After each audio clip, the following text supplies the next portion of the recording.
I'm gonna school you on some beetle biz. So I make an infinite worm mealworm farm. I make an infinite mealworm farm for this super hungry chud. So what I do is I started out with these 3 cups. Honestly, I didn't even start out. I started out with this cup. This cup had like 50 count worm in it, and it looked a lot prettier. It looked like one of your typical Petco salads. You know, it had like the little fish flakes in there, and the worms were enjoying it for a long time until they weren't. You see, beetle life cycle goes like you got the mealworm phase, which kind of transitions into that yellow larva shit phase where they're immobile, and then they turn into the beetle themselves, the darkling beetle. So remember that. With this cup, once upon a time, there was a bunch of worms in here. Now, the important thing is that you feed your fucking worms. If you have any vegetables laying around, just feed it to them. Even if they're rotting. I don't know if that's actually good advice, but I like to just give my worms whatever the hell I have on me, which happens to be bok choy today. So basically, I kept feeding worms over and over time. And as I did that, they grew up. Now, you remember, worms, they turn into larvae, I think.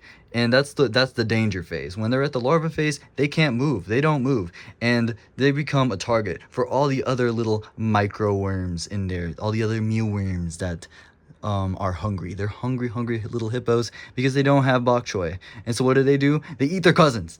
They eat their fucking cousins. So don't let them eat their fucking cousins. When you start seeing larvae pop up all around the bush, you know, you can keep the little big worms in there, but all the other like smaller worms, you want to transport them into a new container. This is what I have here.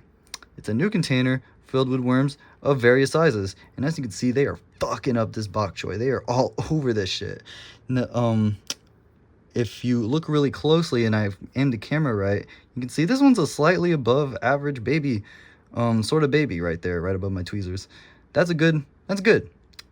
All these little mealworms, they're having a great time eating a bok choy salad. And that's what you want to do. You want to keep the worms in a safe and controlled environment.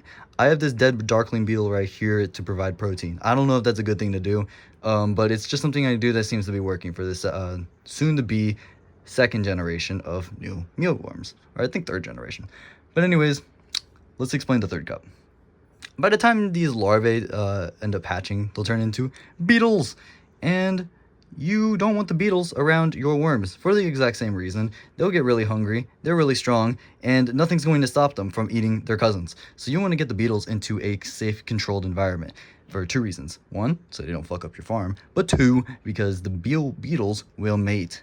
There is a mate somewhere in this habitat here. He might have left, I won't lie. But the mates are really important because they will mate. These 2 beetles will mate, and they'll make a bunch of little eggs. These eggs will probably sit at the bottom around in the dead zone, and they won't fuck up the eggs. But over time, these eggs will hatch. The bottom line is always provide your beetles with food. The eggs will hatch. They'll make new mealworm babies. You can move your darklings into a new container. Not this. This is all poop. For those of you who are wondering, this is just a poop chamber now.